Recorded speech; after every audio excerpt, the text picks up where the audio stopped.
कि आदरणीय प्रधानमंत्री जी ने अपने केंद्रीय का मंत्रालय में 27 ओबीसी मंत्री बनाए हैं, जिन्होंने देश के ओबीसी समाज का प्रतिनिधित्व किया है। उनके कार्यकाल में ओबीसी वर्ग के लिए बहुत सी योजनाएं चलाई हैं और बहुत से कार्य किए हैं, जिसका लाभ हमारा ओबीसी समाज उठा रहा है। मेरे बहन भाइयों, चुनाव चल रहा है, चुनाव का बिगुल बज चुका है। 1 अक्टूबर को विधानसभा का चुनाव होने वाला है। मेरे बहन भाइयों, आपके भाई ने, आपके बेटे ने कोई कसर नहीं छोड़ी।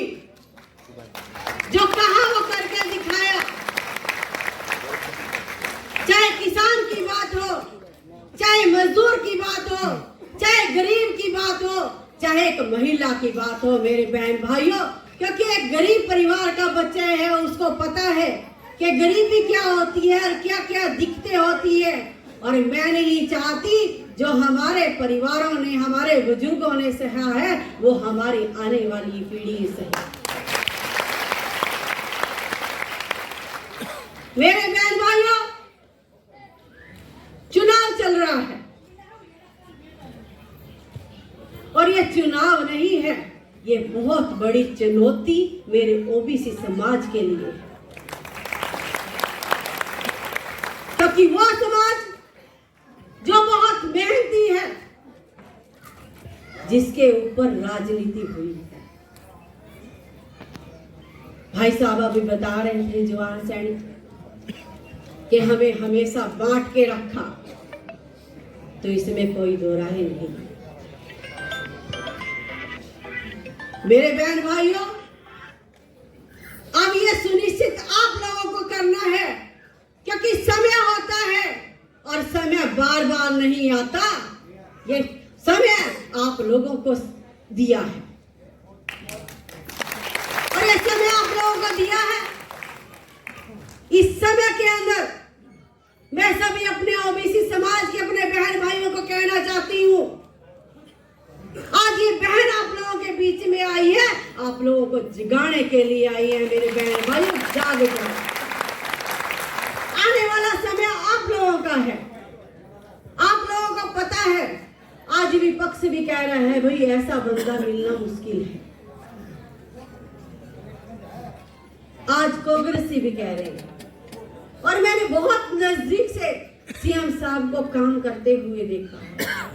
रात को मैंने 1-1 बजे तक काम करते देखा है और सुबह फिर 5 बजे उठ जाते हैं और 5 बजे फिर उसी गति से काम करते हैं। अभी मैं करनाल के अंदर थी, जिंदाबाद। तो वहां की मेयर मेरे को कहती, बहन जी भाई साहब को थोड़ा आप बोलो कि अपनी सेहत का भी ध्यान रखें। मैं कहा बहन जी, सेहत तो अपने आप बन जाएगी जब मेरा ओबीसी समाज सरकार बनाने में योगदान दे। और मेरे बहन भाइयों, मैं आपको एक बार और बताती हूँ कि मुख्यमंत्री जी को बहुत चिंता आप लोगों की है। रात को 12-1 बजे भी यही पूछते हैं कि गेट के ऊपर कोई मेरा भाई बहन तो नहीं खड़ा मिलने के लिए। नायब सैनी जब उठते हैं, जब यही बात कहते हैं कि गेट के ऊपर कोई मेरा बहन भाई मिलने के लिए तो नहीं खड़ा। ऐसे आपका भाई, आपका बेटा।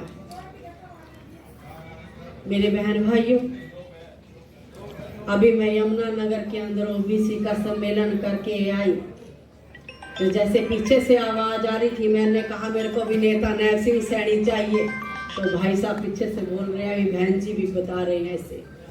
तो वहां के मेयर बोले कि बहन जी को रानी बनना है, कि इसलिए बहन जी कह रहे हैं कि मेरे को राजा चाहिए।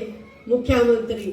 मेरे बहन भाइयों, मेरे को रानी नहीं बनना, मेरे को तो इस समाज का विस्तार होते हुए देखना है, और इसलिए मेरे को मुख्यमंत्री नायब सिंह सैनी चाहिए।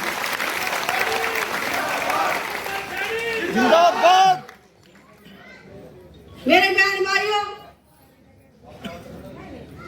कई पीढ़ियां समाप्त हो जाती हैं मुख्यमंत्री तक पहुंचने के लिए, और हमने तो कभी सपन भी नहीं लिया था कि मुख्यमंत्री भी बन जाएंगे। और कई बार कहते हैं दूल्हे में लकड़ी किसने घेरी। आज मेरे को समझ आया, ये दूल्हे में लकड़ी तो इस समाज की घेरी हुई है जो नायब सिंह सैनी मुख्यमंत्री बना। जिंदाबाद, जिंदाबाद। मैं आप लोगों से निवेदन करने के लिए आई कि मेरा सारा ओबीसी समाज अपने अपने समाज को लेकर टोलियां बनाकर पूरे हरियाणा के अंदर घूमेगा।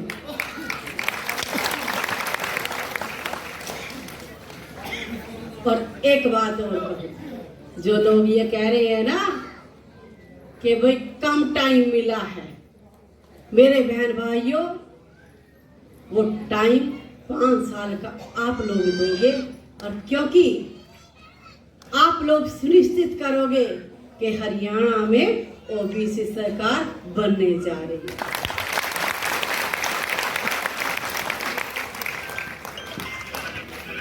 मेरे बहन भाइयों, आज से ही आपने काम स्टार्ट करना है, आज से ही आपने शुरू हो जाना है।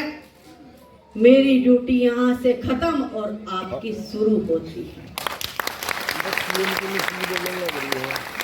अपने अपने समाज की टुकड़ियां बना लें। भाई देखो कितनी देर बोलने की स्पीच दे रही है। 10-10 लोगों की टोलियां, 15-15 लोगों की टोलियां लेकर आप लोग पूरे विधानसभा के अंदर निकले और उनको बताएं, उनको एक ही बात आप लोगों ने कहनी है कि आप लोगों को ये नहीं देखना कि कैंडिडेट कौन है, कैंडिडेट एक ही है, एक कमल का फूल और एक नायब सिंह सैनी। हमारा जैसे कहते हैं अर्जुन ने मछली की आंख में निशाना साधा, और हमारा निशाना सिर्फ एक ही है कि हमने कमल के फूल को जितवाना है। जो हमारे आदरणीय प्रधानमंत्री जी ने हमारे ऊपर विश्वास जताया है, जो हमारे जगत प्रकाश नड्डा जी ने हमारे ऊपर विश्वास जताया है, जो हमारे राजनाथ जी ने हमारे ऊपर विश्वास जताया है, जो हमारे अमित शाह जी ने, मनोहर लाल जी ने हमारे ऊपर विश्वास जताया है। मेरे बहन भाइयों, इस विश्वास को आप लोगों ने बरकरार रखना ताकि इतिहास गवाह बने। भाई मुख्यमंत्री कोई बना था और उस समाज ने इतने मिलके, इतने साहस के साथ हर घर घर जाकर अलग जगाई है, हर घर घर में जाकर ये बात कही है, भाई मुख्यमंत्री नायब सिंह सैनी ने, मुख्यमंत्री तो हरियाणा का प्रत्येक व्यक्ति, प्रत्येक महिला मुख्यमंत्री। जिंदाबाद, जिंदाबाद, जिंदाबाद। क्योंकि ये ज्वाला जो जगी है, पहली बार हमें मौका मिला है और इस ज्वाला को हमने जगाए रखना है, क्योंकि ये बड़े सौभाग्यशाली हैं हम, जो हमें मौका मिला है और इस मौके का हमने सदुपयोग करना है। और मेरे बहन भाइयों, एक बात और कहूं, जो ये आजकल लोग हिसाब मांग रहे हैं हमारा, कहते हैं हिसाब दो, हिसाब दो, हम हिसाब देंगे। मेरा ओबीसी समाज का एक एक व्यक्ति हिसाब देगा, मेरा भारतीय जनता पार्टी का एक एक व्यक्ति उनको हिसाब देगा। आज इस मंच से मैं उनसे हिसाब मांगती हूँ कि 10 वर्षों में हमने क्या किया, हम हिसाब देंगे, और 55-60 वर्षों में उन्होंने क्या किया, वो हिसाब देंगे।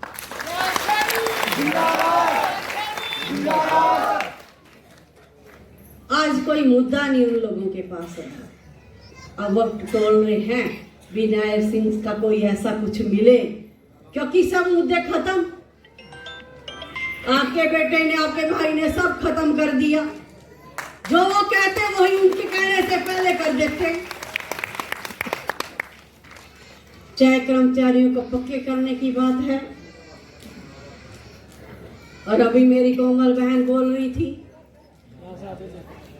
कि बहनों को तोहफा दिया तीज के पर्व के ऊपर 500 रुपए सिलेंडर का। और मैं एक बात और कहूँ, जो सी ये योजनाएं हैं, इन योजनाओं को भी लेकर हमें घर घर जाना पड़ेगा, घर घर जाना पड़ेगा हमें।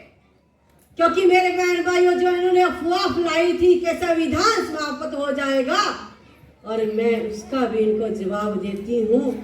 देश का प्रधानमंत्री आदरणीय भाई नरेंद्र मोदी जी ने जब शपथ ली तो संविधान का नमस्तक होकर पहले भी शपथ ली। हमारे संस्कार इतने अच्छे हैं, हम ऐसे संस्कारी हैं, हम कैसे उन चीजों को खत्म कर सकते हैं। ये अपना इतिहास उठाकर देखें कि इन्होंने पहले क्या किया। मेरे बहन भाइयों, आज तो ये बहन आपकी बेटी यही आप लोगों से निवेदन करने के लिए आई है कि चुनाव है, हमने इस चुनाव के अंदर बड़ी मजबूती से चुनाव लड़ना है और बड़ी मजबूती से एक एक सीट जीतकर हमने आदरणीय प्रधानमंत्री जी को देनी है। जो विश्वास आदरणीय प्रधानमंत्री जी ने हमारे ऊपर किया है, उस विश्वास के ऊपर हमें खरा उतरना है, ताकि इतिहास फिर से दोहराए कि मुख्यमंत्री जब एक गरीब का बेटा और एक गरीब परिवार का बना है। मेरे बहन भाइयों, इसलिए इनके पेट में दर्द हो रहा है कि किसी अमीर का बेटा क्यों नहीं बना। और इस जो हमें हरियाणा की सेवा करने का ये मौका मिला है, इसकी हम सेवा करेंगे, निस्वार्थ तरीके से सेवा करेंगे, क्योंकि हमें किसी तरीके का कोई लालच नहीं। ये लोग तो लालच के भरे पड़े हैं, इनको तो बापू बेटे की राजनीति से फुर्सत नहीं है।